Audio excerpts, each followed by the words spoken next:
Good morning. I'm Karen Trottis with Social U. It is that time of the week. Every Wednesday morning at 10 a.m. Central, we come to you live so we can talk about social media tips, tricks, and trends.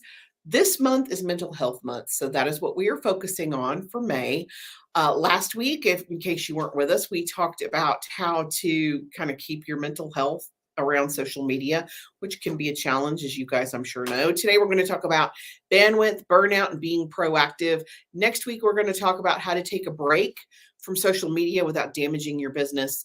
And the last week of this month, we're going to talk about dealing with negative comments, trolls, and reviews. Yeah, that's always a challenge, especially as a business owner. You definitely get defensive when someone attacks you personally or attacks your business.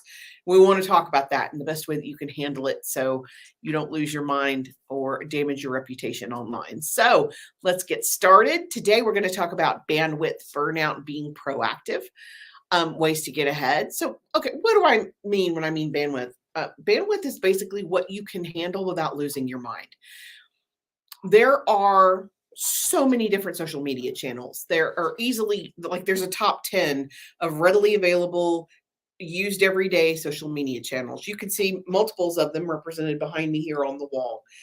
You do not have to be all things to all people. You do not have to be everywhere, everything all at once. Pick your best representation and focus on that specifically. It is better to have two platforms that you are very good at, that represent you well, that target your ideal client or your ideal community, than it is to be on every platform poorly. So you need to take a look at your target demographic and focus on the platforms that represent you the best. Now, do we have clients that are on multiple platforms, up to 5? Yeah, we do. And the reason we do is because they don't have to work, that their bandwidth isn't even a factor in that puzzle, in that issue, that it allows them to kind of offload that mental capacity onto us, and that's what we're for. But if you're a business owner, you wear a ton of hats. You're the janitor, you're the cheerleader, you're the accountant, you're HR, and you're the marketing team. Pick your battles. What works for you? Pick two. Two is great. If you can handle three, three is great. But again, I'd much rather see you handle 2 really well than 5 poorly. Facebook is almost essential just because the whole world is on there.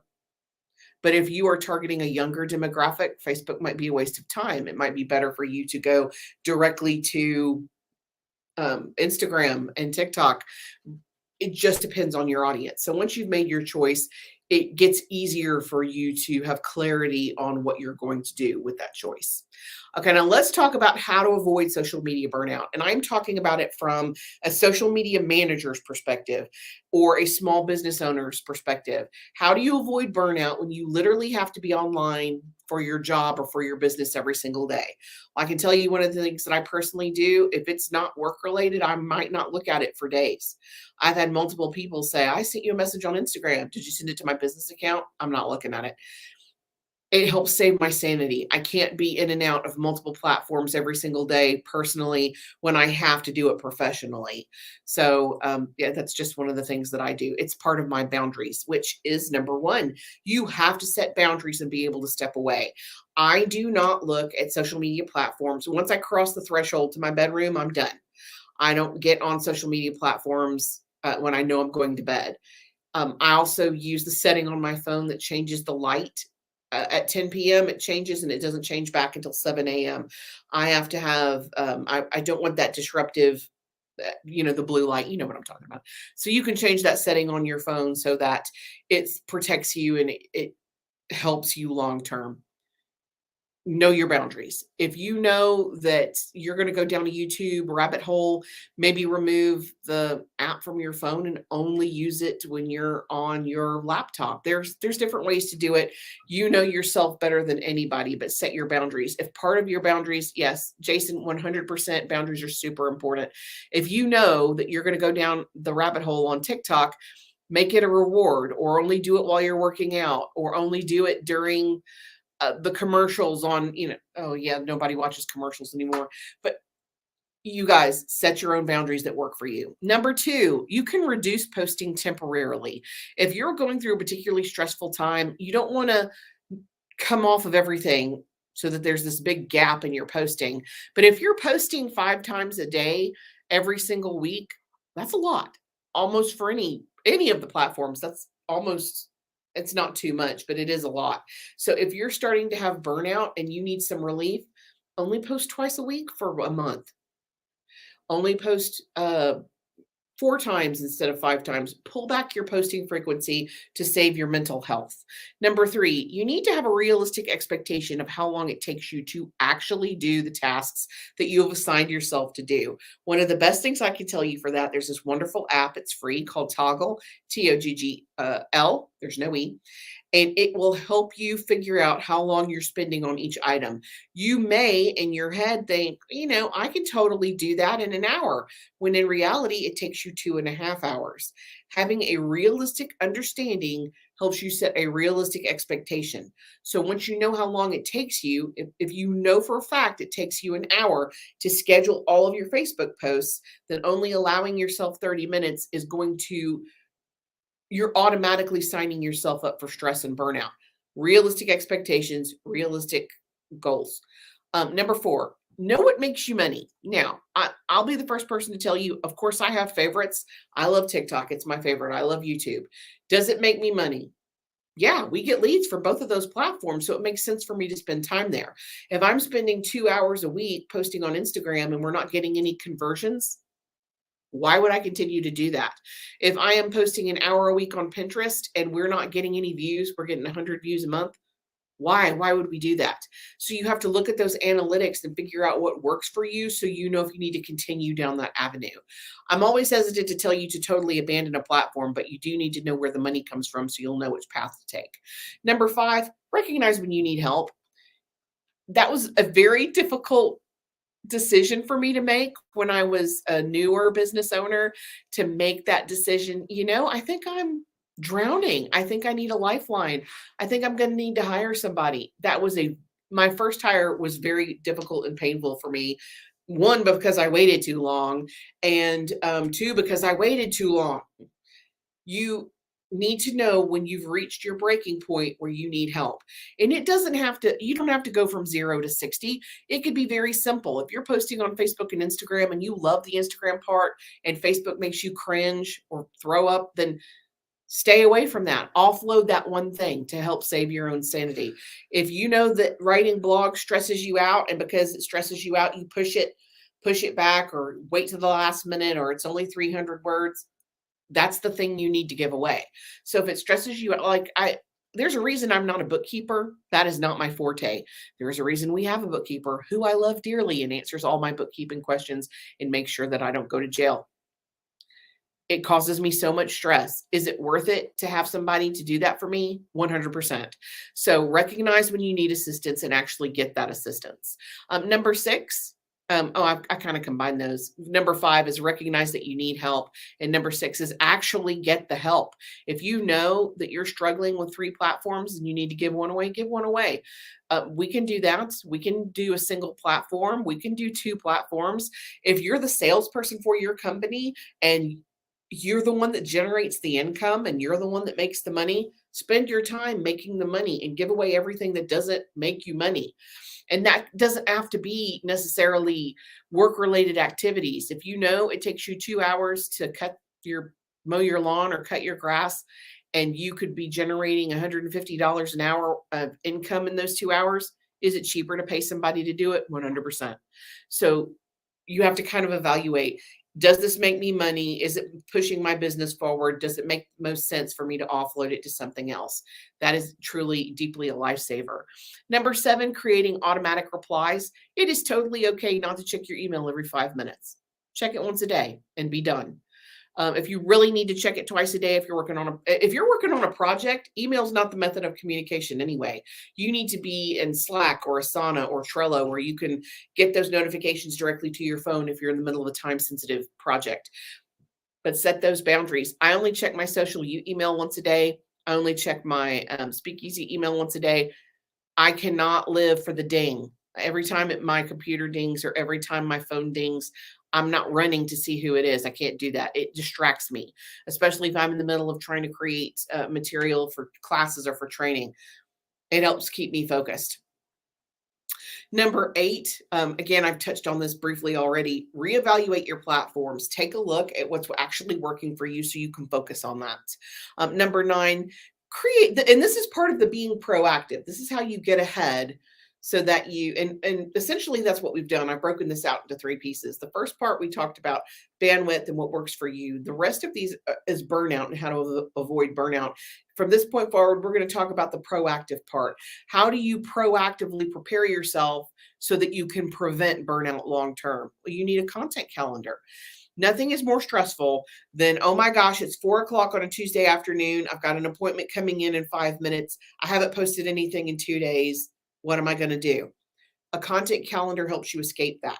If you have a 2-week rotation, and we have a free content calendar template on our website, go to our website homepage and download it, totally free and customizable. So you can go in there and if ideally testimonials twice a month, that's an awesome thing to have. Tips. You want to educate, inform, entertain, ask questions, answer questions.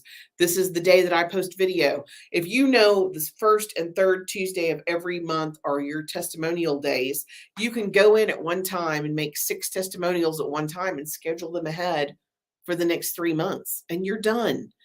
So much easier when you know the content that you need to create versus just a kind of random willy-nilly, what am I going to post today? Plus, if it's not feeding your strategy, you're not actually helping yourself long term. So having that strategy with that content plan in place, one of the best things you can do to prevent burnout. Number 10, create a crisis plan. Clients that we've had for years, and we have clients that we've had for years and years, we have foul weather plans in place. And this is Alabama, you're just as likely to close down early for snow as you are for a tornado.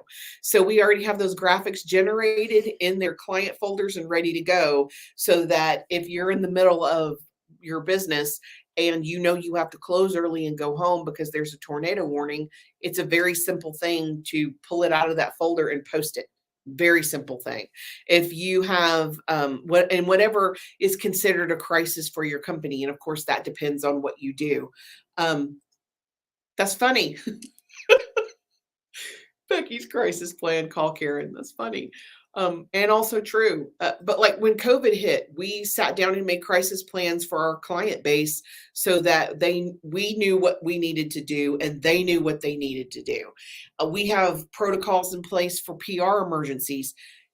Knowing how you're going to respond helps you long term and alleviate stress. That's why I want to focus on negative reviews and negative comments. Knowing how you're going to respond to that alleviates the stress of being in the moment going, what am I going to do with this terrible review? We're going to help you with that. Okay, number 11. Woo. Verify your current systems that are in place. Does your intake process actually work? Is it effective? Do you need to edit that? If you got hit by a bus tomorrow, could somebody come in and pick up what you were doing and execute effectively? That's the kind of thing you need to ask yourself. Does every team member have what they need to move forward if something happens? If there was I learned this the hard way in my own business. If there's an emergency with a team member, is everything in place where another team member can walk in behind them and pick it up and have this smooth transition? 100%. Wasn't always like that. It is now, but it wasn't always. Again, I have to learn everything the hard way. So knowing what you're going to do in case of emergency is great, but having a system in place that your process is in place and established is the first step to avoiding the emergency altogether. Number 12, schedule all of your posts ahead of time. It is the best, most wonderful feeling ever to know you're on vacation and you don't have to touch it. Now, you have a couple of platforms that make you post in the moment. TikTok, bless their heart, you have to do it this day of. So if you're going on vacation, that's when you turn to your team member, you turn to maybe another business owner, you guys trade off. I'm going on vacation this week. If you'll post this for me, I'll do yours for you while you're out of town. Very simple. Or that might be the week you need a virtual assistant, or that might be the week that you need us to help you post. Schedule it as much as you can. Facebook allows you to schedule inside Facebook. Facebook allows you to schedule your Instagram. You can now use Tailwind, of course, to schedule on Pinterest. You can use Later and Hootsuite, great scheduling tools, but every single platform allows you to schedule, except for TikTok.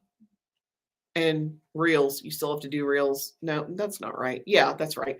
You have to do Reels in the moment. You could schedule stories, but you have to do Reels in the moment, sadly. Hopefully that will change. We'll see. Okay, and the very last one, maintain healthy habits.